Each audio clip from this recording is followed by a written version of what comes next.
O doutor Walter Pinheiro, membro da Comissão da Verdade, irá entrevistar, acolher o depoimento de Marivaldo, líder sindical na Bahia. Por favor, ambos podem se aproximar.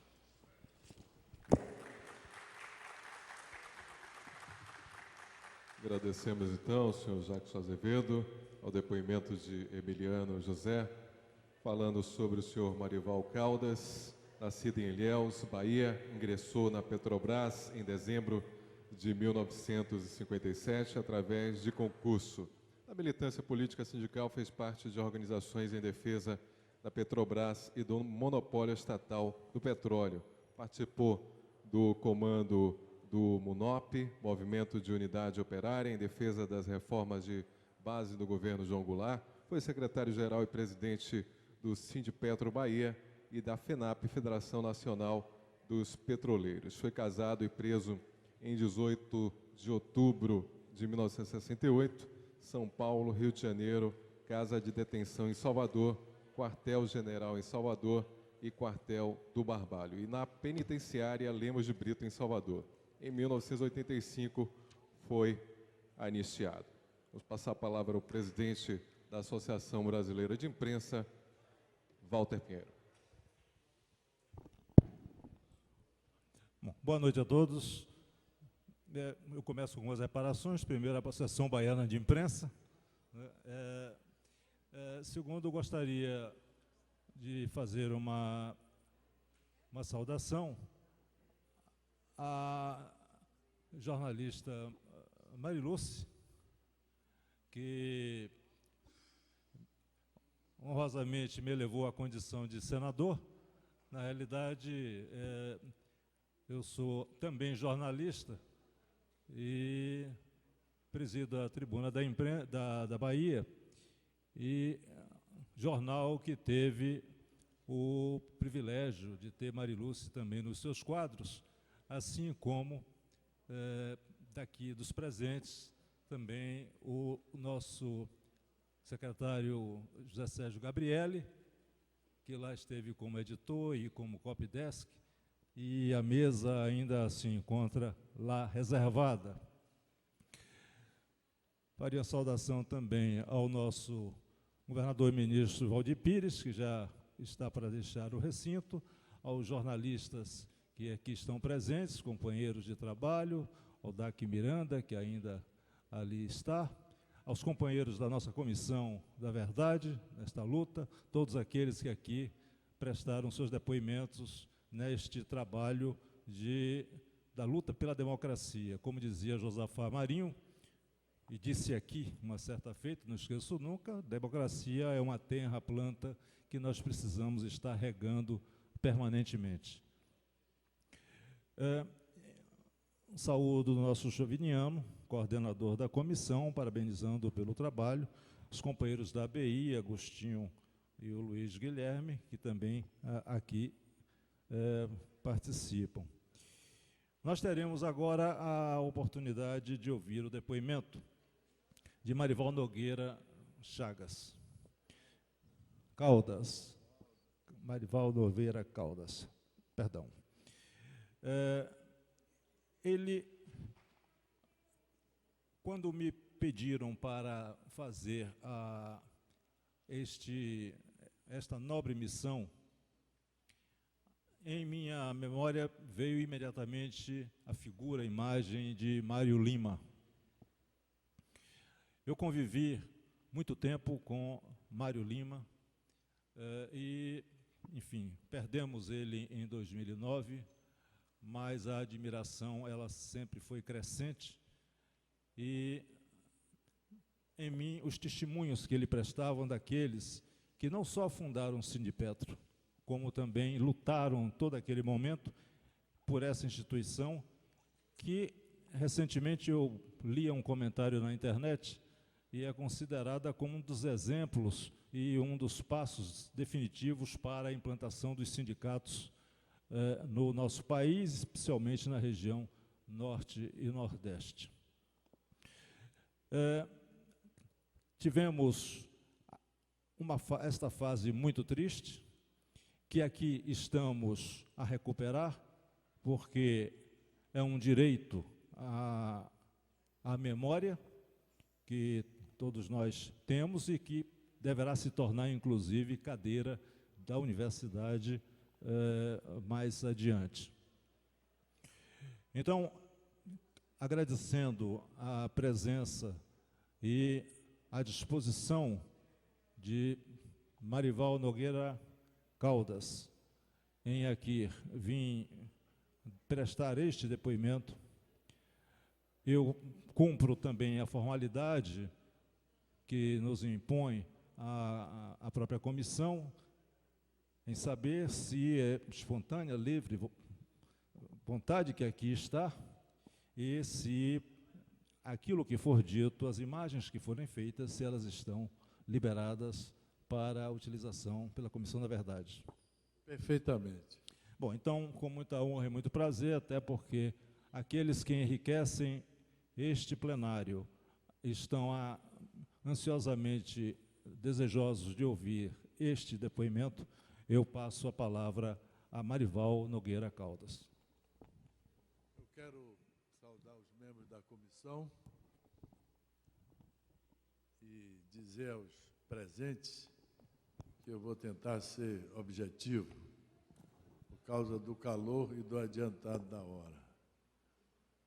E quero agradecer, inclusive, a citação do nome de Mário Lima, porque seria o primeiro a eu registrar nesse evento como o fundador dos sindicatos de petróleo no Brasil e um dos maestros da anistia que todos nós nos beneficiamos em 85, de 79 a 85. Então, o saudoso Mário Lima é uma lembrança que vai se perpetuar no movimento sindical, apesar de situações políticas naturais na vida democrática. Eu entrei na Petrobras em 1957, ainda era de menor. Saí em 58 para servir o Exército. Voltei para a Petrobras. E logo em 1960, nos conhecemos, o companheiro Mário Lima e alguns companheiros, e resolvemos discutir a fundação de sindicato de petróleo, porque não existia. No momento, a lei só permitia a fundação de 2 sindicatos, um de extração e um de refino. E, por incrível que pareça, nós, trabalhadores da Petrobras na Bahia, tínhamos uns salários e vantagens menor do que os de São Paulo. Então, aí o movimento tomou corpo justamente com esse argumento de que nós teríamos que equiparar os nossos salários e vantagens. Em 62, ocorreu a primeira greve de petróleo no Brasil, que nós fizemos, para uma equiparação salarial.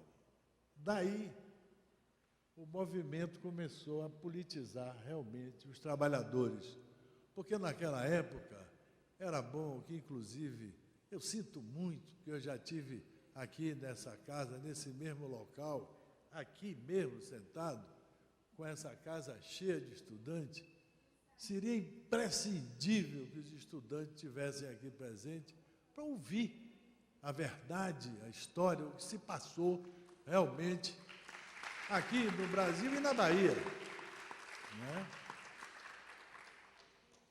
Nós fundamos os sindicatos, lutamos por uma reivindicação salarial e aproveitamos o nível de politização que, na época, os trabalhadores tinham para então começar um movimento nacionalista. E aí, eu posso dizer hoje, com tranquilidade, de que o Partido Comunista Brasileiro nos ajudou muito nessa época, que tinham companheiros mais idosos que trabalhavam, militavam no partido. Tenho um esclarecimento a dar, porque é histórico isso. Nem eu, nem o companheiro Mário Lima nunca fomos do Partido Comunista Brasileiro. Agora, nós ajudamos o Partido Comunista Brasileiro a fazer tudo o que ele precisava na época, utilizando, inclusive, recursos e equipamento do sindicato. Isso é verdade. Inclusive, eles descobriram isso e nos episódios de prisões, inquérito, isso apareceu e eles perguntavam isso. Você é comunista? Nós respondíamos, eu não, mas eu não discordo do comunismo. Aí tinha as famosas pancadas e tal. Vamos voltar a uma época imprescindível do que significou 1962 até Jango, 63, aonde nós tínhamos equívocos que, inclusive, a militância não gosta de relembrar, mas que essa juventude de hoje deveria saber para não cometer novos equívocos como estão ocorrendo. Nós exageramos numa época sem saber o que iríamos enfrentar, nem de que forma e com que armas íamos enfrentar. Era uma luta nacionalista, tudo de petróleo para a Petrobras. Do monopólio do poço à bomba de petróleo. Essa é a nossa luta, o resto não valia mais nada. Então, isso aí começou a criar um corpo, inclusive os intelectuais, começou a participação, porque havia realmente uma ameaça, inclusive, da famosa direitona desse país, que mandava no país, de, inclusive, acabar com a Petrobras. Eles achavam que nós não tínhamos óleo, e nós tínhamos um relatório de um americano que dizia que nós não tínhamos, e era interessante acabar com a Petrobras. Foi aí que esse movimento nacionalista, com a participação do Partido Comunista Brasileiro, entendeu? Começou a se infiltrar no Congresso Nacional, nas Assembleias Legislativas, a imprensa teve um papel extraordinário, inclusive, na época, o Correio, entendeu? Era fantástico isso aí, nos ajudava muito. Depois a Tribuna. Então, nós tivemos apoio nacional e que foi criando um problema sério daqueles que eram favoráveis à extinção da Petrobras. Nesse momento, nós tínhamos uma participação naquele famoso comício de março, onde tivemos reunidos na sala, inclusive com o Jango, 1 hora antes do comício,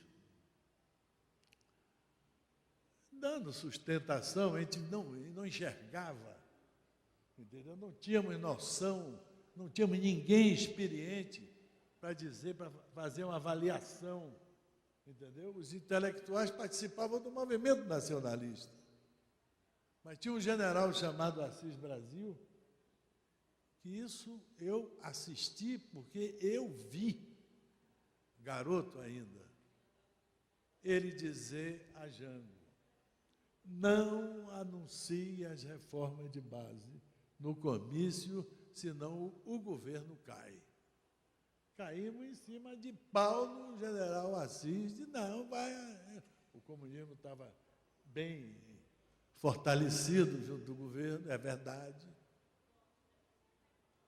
E foi lá e começou a anunciar, e vimos que foi em março, 31 de março, foi dia 13 isso, dia 31 de março, então, a ditadura se implantou no país com um golpe, e nós vimos invasões na refinaria, companheiros presos, levados para navio, companheiros da diretoria do sindicato, militantes, inclusive detidos, inclusive eu como militante na época, e houve notícias de espancamento dentro de uma corveta da Marinha aqui em Madre Deus. Então, a desorganização do movimento foi total. Muito bem. Nessa época, em 64, nós vivíamos na escuridão. Todo começou a ser implantado no meio da sociedade como um todo a desconfiança. Todo mundo era delator até segunda ordem. Todo mundo desconfiava de todo mundo, porque o que eles mais queriam era saber de coisas que nem existiam, porque aparecia muita gente para ficar do lado dos ditadores, né, e se beneficiar com isso. Então, todo o ano de 64, no final de 64, começou a ter uma discussão no governo Castelo Branco de uma abertura democrática. Se falava nisso em plena ditadura. Eles liberaram os sindicatos para eleições. Eu me candidatei, fui eleito em 65 e, a 67, fui presidente do Sindipetro Bahia e, em 67, fui expulso da Petrobras. Não fui demitido, eu fui expulso. Agora, de 65 a 68, ocorreram coisas, episódios muito interessantes. Por exemplo, eu ouvi falar aqui do chefe da tortura, o coronel Luiz Arthur. O coronel Luiz Arthur era um militarista profissional. Se dissesse tem que torturar, ele torturava. Tem que matar, ele matava. Ele levou muito tempo atrás de mim para me prender, para fazer, inclusive, perguntas mais absurdas do mundo. Agora, as perguntas, qual eram as perguntas? 66, 67. Você faz parte de alguma organização política? Não. Dava um tapa. Não faz o quê, rapaz? Eu não faço. Muito bem. E você, além de ser de petróleo, você está querendo mais agora fazer o quê? Nós estávamos numa campanha, prestem atenção a isso, incrível. Hoje que nós produzimos 2.200.000 barris de petróleo por dia, nós iniciamos uma campanha para atingir 150 mil barris para evitar que a Petrobras fosse destruída, fechada, acabada, extinta. Nós fomos para o campo e no campo nós fizemos um movimento de mobilização, os companheiros na Bahia, que era o maior campo produtor de petróleo com Sergipe, e fomos, brigamos, lutamos, fomos proibidos de entrar, inclusive, na área para fazer discurso, recebemos do consulado americano na Bahia, eu recebi passagem para estudar nos Estados Unidos com minha família, a Federação Internacional dos Trabalhadores petroleiros e químicos que existia no Rio, já tinha feito isso nos outros sindicatos que se ofereceram, se venderam para isso.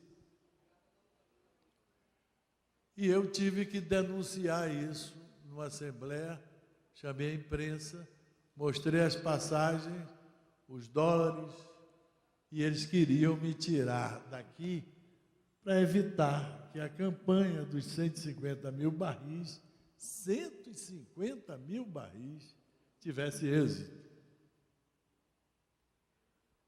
Então, houve um escândalo nacional, que inclusive o Congresso Nacional, com o pessoal, a nossa famosa, o partidão, como sempre, o MDB e tal, reagiram e essa federação foi até fechada e deixou de fazer o trabalho dela no Brasil.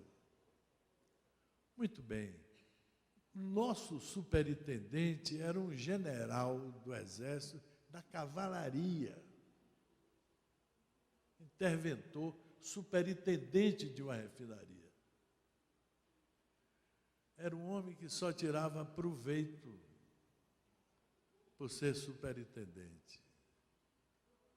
O general Candal da Fonseca, presidente, nós vivíamos numa Petrobras fechada. E aí resolvemos abrir. Vamos lutar. Vamos para a rua e vamos combater a ditadura. Agora, combater a ditadura com discurso. O povo brasileiro e a igreja, que é Emiliano, porque é um historiador, Emiliano é muito inteligente, ele, en passant, falou sobre a igreja, entendeu? De uma maneira suave, inteligente, né? Como os intelectuais costumam se pronunciar, para ficar, inclusive, eu vou dizer claramente, bem de tudo quanto é lado. Eu não. A igreja ajudou a ditadura até seu último minuto. Elementos da igreja, padres, bispos, entendeu?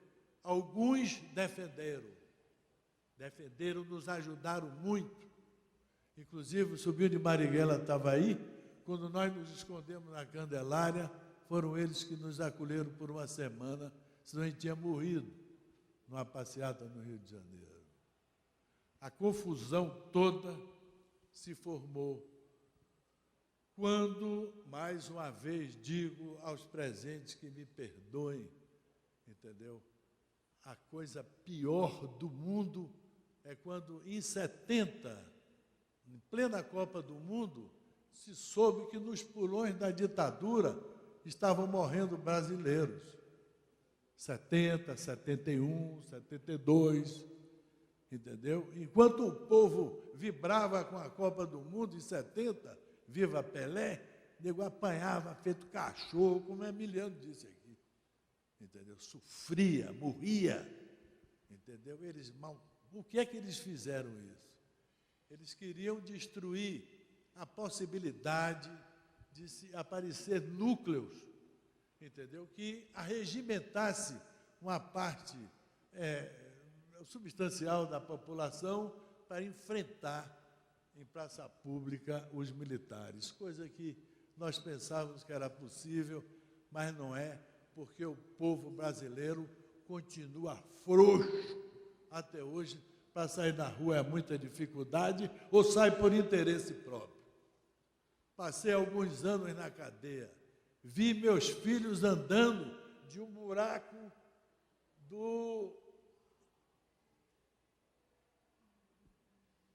da Lemos de Brito, no ambulatório, entendeu? Sofri. Nós temos a história da tortura, os que morreram na tortura.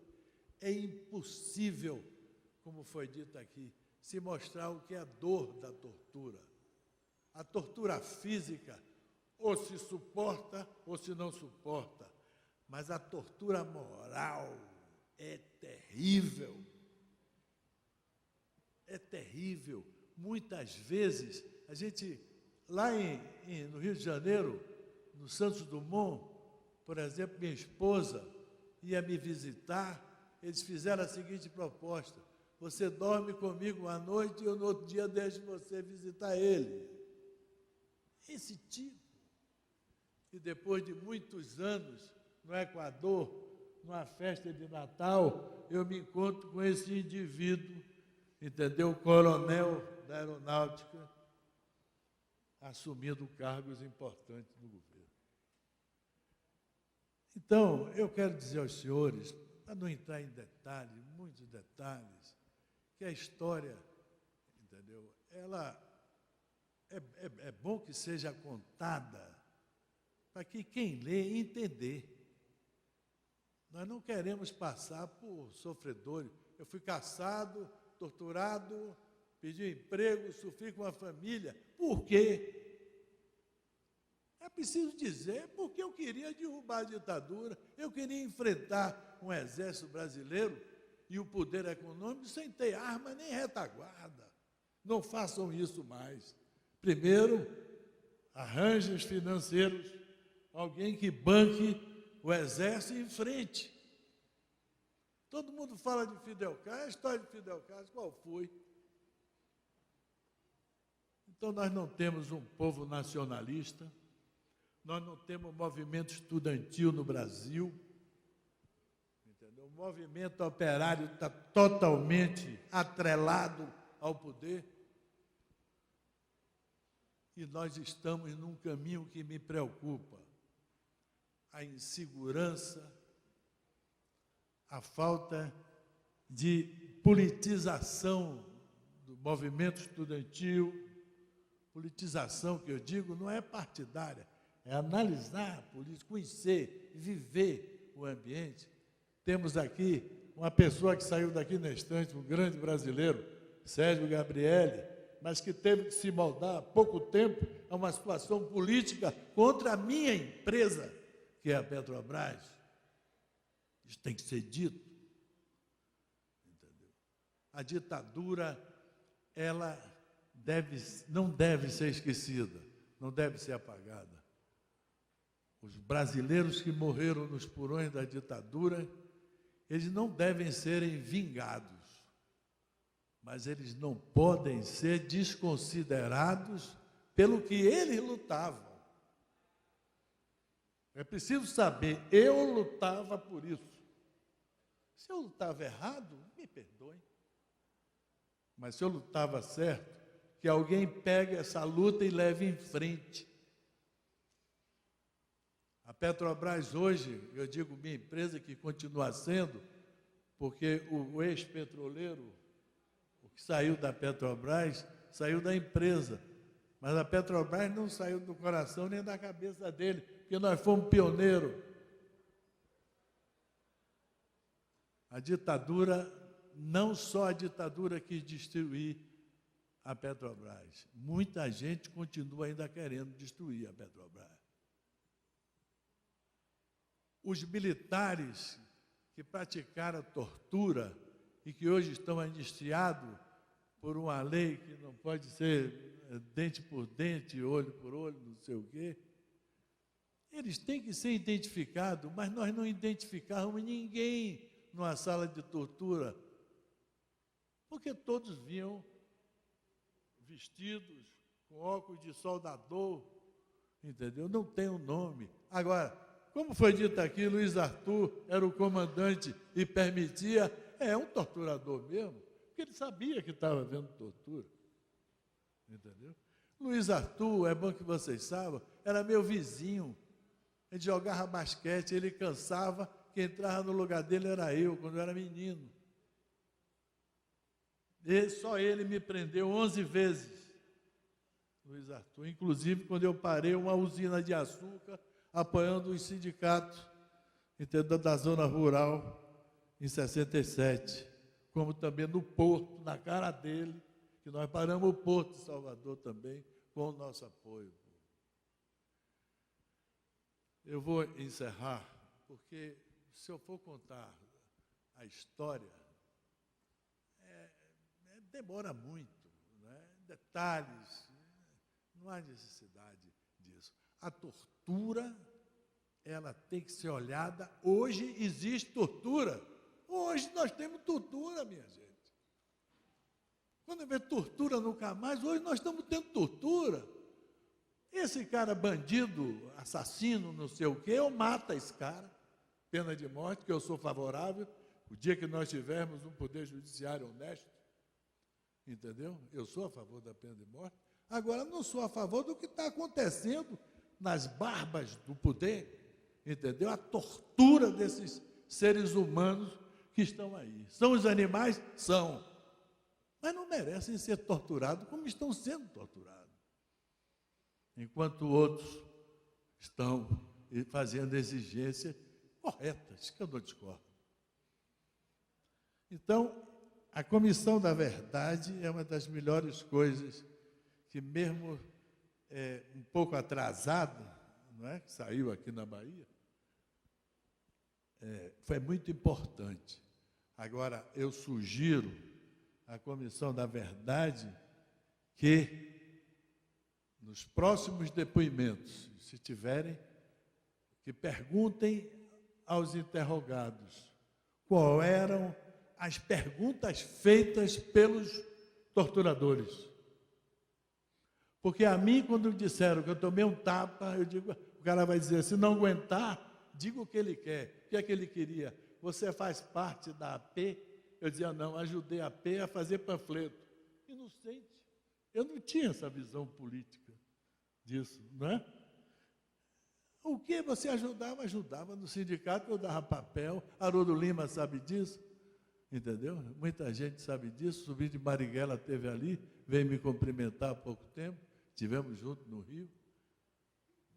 Então, essas coisas precisam que a comissão, só como sugestão, Comissão da Verdade, pergunte, o que é que eles perguntavam a vocês para ser torturado?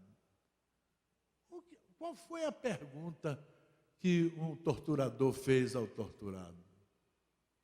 Eu não sei se alguém aqui, entendeu, ouviu isso, alguma resposta disso. Uma vez me perguntaram, eu digo, vou apanhar. Aí perguntaram, você faz parte de uma célula, não sei de que eu faço. Tinham me ensinado. Aonde? Eu digo, em São Luís do Maranhão, Rua São Francisco, número 15, é o aparelho. Levava 15 dias o telefone, não se lembram, não?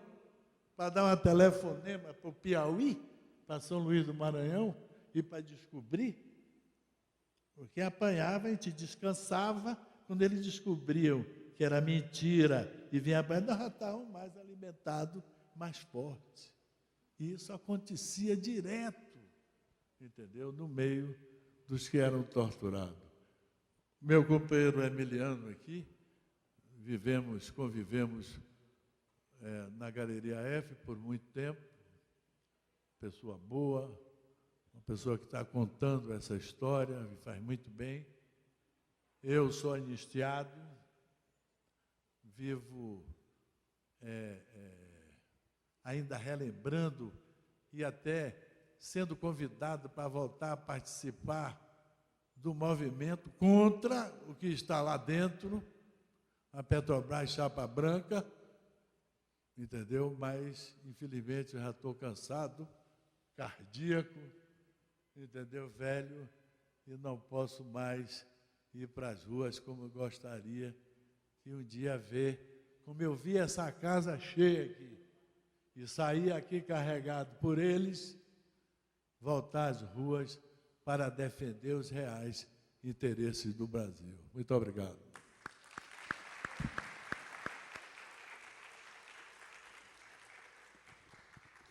Bom, aqueles que desejarem endereçar perguntas, nós estamos abertos a isso. Para começarmos, eu gostaria, até seguindo a sugestão do nosso depoente, indagar o seguinte, além das perguntas que já foram aqui salientadas, que outras perguntas os torturadores faziam àqueles que estavam detidos? Olha, eu, no final de 70, 71, 72, já em 69, com as 5, também na hora que eu fui cassado. Algumas vezes eu fui detido em São Paulo, no Rio, em Salvador. Eu vi a pergunta sobre reorganização de movimento que já tinha sido esfacelado, né? Então, tinha algumas pessoas que eu, inclusive, tinha gente do Piauí, tinha gente até que tinha apelidos, Emiliano conheceu bem, eram perguntas se havia ainda sinais de se reorganizar, entendeu? E as outras, que a gente não participava, não via, eu nunca participei, porque eu nunca vi ninguém no pau de arara, nem nunca vi ninguém morrer torturado. Eu vi torturados, cuidei na cela de torturados. Sei que foram torturados. Acho que Luiz Arthur é um dos responsáveis pela tortura na Bahia, porque era do chefe e conhecia. Mas as outras perguntas eu também, inclusive, gostaria de saber. Entendeu? Eu conheço, apesar de viver esse tempo todo, até hoje eu não consigo entender. Entendeu? Até hoje é preciso que esclareça mais isso aí. Por que é que eu não posso entrar numa sala, como já aconteceu comigo uma vez, eu fumei 55 anos e bebi tudo que o álcool produziu, 55 anos. Já deixei, tem 6 anos. Eu fumava muito. E o meu, vamos chamar torturador, porque era mesmo, perguntava, o senhor fuma? Ele fumava, doido para fumar. Ele botava o cigarro aqui e dizia, se o senhor respondeu o que eu perguntar, o senhor pode fumar. Eles sabiam que eu era fumante e que eu não estava sem fumar há algum tempo. Mas me perguntava assim, qual é a sua participação no Partido Comunista? Eu digo, nenhuma. Nunca fui. É mentira. Aí começava, achava que eu era comunista. Como em 71, em 72, achava que eu fazia parte, porque eu disse uma vez que eu ajudava a P com máquina Gestetner e papel para fazer panfleto Haroldo Lima e o povo dele. Entendeu? Então, agora, as outras perguntas, o que é que perguntavam aos outros? Não sei. O senhor é contra a ditadura? Sou. Não tem medo de morrer, não? Não. Eu não sei se eu vou sair daqui. Nunca tive medo mesmo. Entendeu? Mas aí não tinha. Não. O senhor é contra? Eu sou. Eu sou contra qualquer ditadura, de direita, de esquerda e tudo. Sou contra tudo. Não havia espancamento. Talvez a minha participação contra eles tenha sido insignificante. Entendeu? Bom, eu não me contenho de lembrar que uma história que se contava muito de um general que, diante de uma autoridade constituída, naquela época, perguntou, o senhor fuma? Ele disse, não, mas se o senhor quiser, eu fumo. Era uma questão de... questão de salvaguarda. Foi perguntado a Lomanto Júnior. Pois é, então está dito. Nós conhecemos, são identificados religiosos que atuaram muito em procurando proteger ou procurando defender perseguidos e pessoas também que estavam envolvidos com o movimento à época. O senhor aqui falou seriamente em relação ao papel da igreja avalizando, convalidando toda essa ação do sistema militar.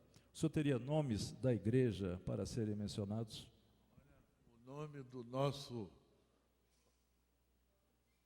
maior defensor da igreja aqui no São Bento, não, São Bento, o Frei, entendeu? De São Bento, esse, inclusive, Anísio Félix, sabe quem é Anísio Félix? Anísio Félix ia entrevistar a gente no porão lá de São Bento. E ele, eu me esqueço o nome, porque tem isso comigo, eu me esqueço, foi citada, Dom Timóteo. Esse homem tem que ter uma estátua, porque todos os presos políticos da Bahia, esse homem defendeu. Todos.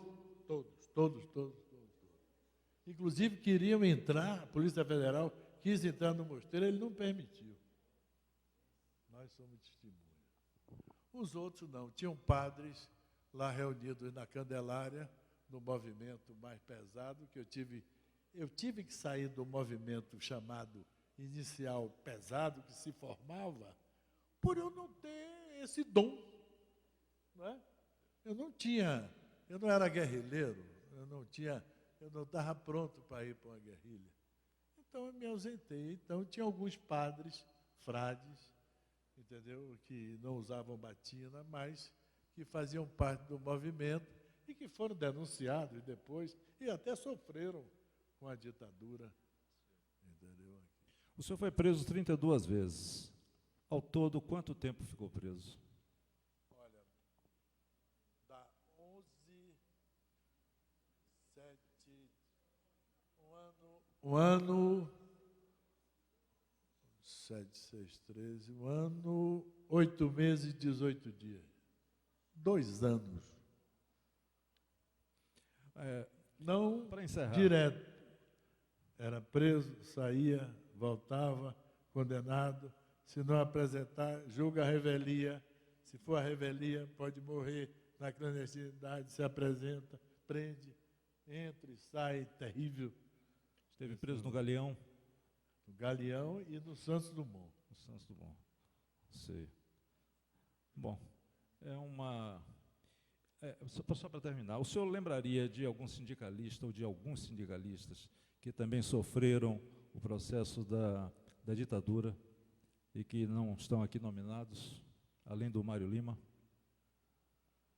Olha, tem muitos que já morreram, Dutra, tem até o companheiro Valença, que já foi até convidado, mas não pôde vir, que está doente, entendeu? Que era deputado, ele foi cassado como deputado, entendeu? Era também, tinha Roberto Vieira, também era presidente do sindicato. Minha atuação era mais na área, tinha um Manuel Barbosa, que era portuário no Rio de Janeiro, que eu não sei se morreu, mas aqui na Bahia é mais na área de petróleo, mais fechado com a gente. Nós aqui liderávamos a área rural, na área do açúcar e no porto. Nós é que fizemos movimento. Mas eu não me lembro, por exemplo, de nenhum dirigente sindical ser preso comigo. Na Galeria F, que o Emiliano vai contar a história. Bom, não havendo perguntas a que ser dirigido, nós vamos encerrar esta tomada de depoimento. Eu convido o coordenador Joviniano Neto para que volte a assumir a coordenação, ao tempo em que externo e reitero os agradecimentos ao nosso Marival Nogueira Caldas, para não errar, né, por este seu pronunciamento, lhe agradecendo. Isto é um dever cívico e temos essa grande preocupação, de que esses fatos lamentáveis não voltem a acontecer e que as ações da juventude sejam dirigidas para o bem desse país. Muito obrigado, senhor. Eu vou agradecer, assina aqui eu vou agradecer primeiro ao jornalista Walter Pinheiro, que mostrou que ele não é o presidente da Tribuna da Bahia, é o presidente da BI, mas não perdeu a técnica e o jeito de entrevistar e fazer jornalismo, como ele fez hoje. Agradecer os que ficaram aqui até agora. Esse é uma parte, nós estamos reconstruindo a história da Bahia, isso é uma parte do nosso trabalho. O trabalho posterior de transcrever esses documentos, analisá-los, encontrar neles pistas para aprofundar e, a partir daí, reconstruir a história da Bahia, começou bem aqui, mas vai nos dar muito trabalho, tem muito trabalho pela frente. Muito obrigado a todos, está encerrado. Agradecemos, então, ao professor Dr. Joviniano, ao depoimento do senhor Marival Caldas, o presidente da ABI, Walter Pinheiro. A Comissão Estadual da Verdade agradece à UFBA por ceder espaço para a realização desta audiência, aos repórteres fotográficos Milton Mendes, Manu Dias, Manuel Porto, ao jornal À Tarde e à diretoria de museus do Instituto do Patrimônio Artístico e Cultural da Bahia. Por fim, a comissão agradece a presença de todos e encerramos esta audiência pública, enfatizamos a importância do evento na reconstituição da história da Bahia e do Brasil, para que não se esqueça, para que nunca mais aconteça. Obrigado a todos, boa noite.